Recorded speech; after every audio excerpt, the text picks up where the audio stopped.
अनेक वर्षांपासून मुंबईतील महाराष्ट्रातील पोलीस कर्मचारी जेवढे आहेत, जे अनेक वर्ष पिढ्यानपिढ्या पोलीस लाईन्समध्ये राहत आहेत, त्यांची मागणी होती की पोलीस हाऊसिंगमध्ये रिफॉर्म आणून त्यांना मालकी हक्काची घरं देण्यासंदर्भात शासनाने सकारात्मक पावलं उचलावी।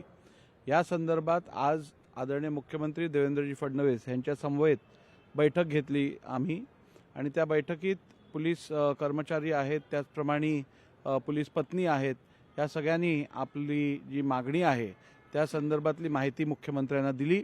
मुख्यमंत्र्यांनी त्वरित ॲडिशनल चीफ सेक्रेटरी म्हणजे अतिरिक्त मुख्य सचिव गृह यांच्या अध्यक्षतेखाली एक समिती स्थापन करण्यासंदर्भातली माहिती दिलेली आहे आणि ती समिती पुढच्या 2 महिन्यात अहवाल सादर करेल।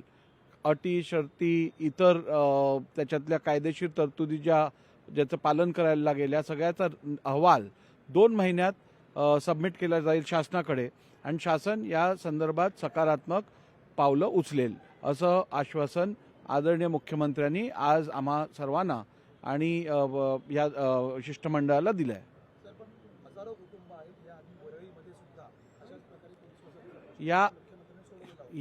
या संदर्भात मी आपल्याला सांगितलं की हा जो निर्णय असेल तो केवळ एका क्षेत्रासाठी नसून कुलाबा, वरळी, दादर असा क्षेत्रीय निर्णय नसणार। हा निर्णय जो असेल तो संपूर्ण राज्य किंवा मुंबई शहरातील सगळ्या कर्मचाऱ्यांसाठी लागू असेल।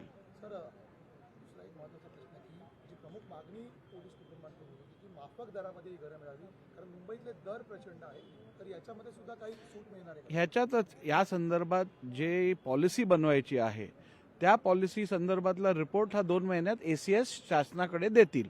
मग त्याच्यात कुठच्या धर्तीवर दिलं जाईल, त्याच्यासाठी डेटम लाईन काय असेल, क्रायटेरिया काय असेल, त्याचप्रमाणे त्यासाठी काय शुल्क भरायला लागेल का, या सगळ्याचा विचार करून योग्य निर्णय रिपोर्ट हा 2 महिन्यात दिला जाईल।